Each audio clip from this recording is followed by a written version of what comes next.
You're outside. The moon is sitting in the sky, but everything else around you is pitch black, making your backyard look like a black hole. You came outside to inspect after hearing suspicious rustles.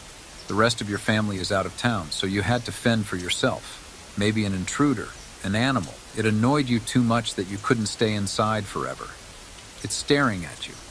You've got a torch clutched in one hand, but you're holding it so tightly that your palm is condensating on it, shaking. You can't admit to yourself that you're scared the torch wasn't on. Just in your grip, like you were holding on to it to save your own life. Stood still. The grass rustled in the wind. Something made your heart race. You still don't have the courage to press the button on the torch, even if you swore on your life that someone, or something, was keeping you company. Stood still. Your backyard was mainly grass. You knew that. Trees and bushes surrounded it all, but what set you off the most was the fact that beyond the trees was a broken section of fencing, and you couldn't afford to patch it up. It wouldn't be too terrifying if some animal was out there, but you were still scared. Scared of the unknown, of what could be there when you didn't know it. You were a sitting duck. Get out of there. Now you had the courage to turn on your flashlight. Your hand was shivering like a leaf, not because of the cold wind. You didn't know why. Get out of there. You used it to scan your surroundings. Nothing stood out to you. Run. A spider was hanging from the clothesline. Nothing spectacular, it's just a spider. Run. That's when you turned around.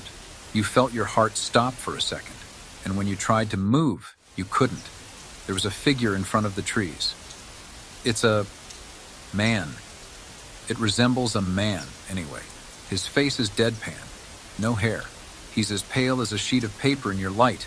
His fingers are long and spindly, and he's stood upright and still like a statue.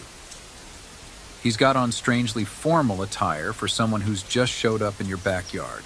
He's silent, waiting. You could barely make out his sunken-in eyes from where you were standing. Every inch of your skin had chills running over them. You opened your mouth to scream. Nothing came out. You're still frozen, coming to get you. Then the man started speed walking towards you, his arms still at his sides. You wanted to vomit. Instead of puking, you managed to sprint to the back door of your house, but Christ, your legs had never taken you so quickly before. Luckily, you left the door open, but the man was still following you. You rushed in and slammed the door, locking it. Now he was right at the door, staring through the glass panel. You made eye contact with him. You wished you hadn't. His eyes were wide, dead, pupils tiny and intimidating, lips were in a straight line. You felt an even stronger urge to vomit because he wouldn't stop staring at you. Then he put a hand on the window, a large pale hand. He slowly clenched it into a fist. You caught a glimpse of his fingernails, rough and ready at the ends, long, unkempt, dirty.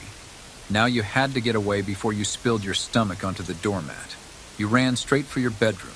The windows and blinds were already shut since it was late out and you weren't an idiot. You slammed the door shut, scrambled to lock your window, and closed the curtains. The loudest noise in the room was your own heartbeat. You climbed onto your bed, desperately covering yourself. You were missing the sensation of being dead tired like before, barely able to keep your eyes open. Now you're alert, almost screaming at every tiny noise. You flicked off the torch, still kept in your hands, clutched close to your chest. Even breathing seemed too risky. It was dead silent. You're more paranoid than ever. Visitor. You rolled over on your side. You couldn't stop shaking. Perspiration leaking through your clothes was the least of your worries. Visitor. 3 slow, heavy knocks pounded at your window. Now it seemed too terrifying to be real, but even pinching your arm as hard as possible couldn't get you out of this. You knew your window was shut, locked, curtains closed. How the man found exactly your bedroom window was something you didn't want to know. You couldn't breathe, not even as a choice. Your bed creaking posed too great of a risk even if he was outside. Not the end. He didn't knock again, but you were not about to get up and open the curtains. You didn't know how dangerous he was. You heard the grass outside your window rustle, getting quieter. He was walking away. You were still not about to check on him. Now you could, somewhat, comfortably roll over to face the other side. The torch wasn't too comfortable to hold like that, but it was all you had to fight with.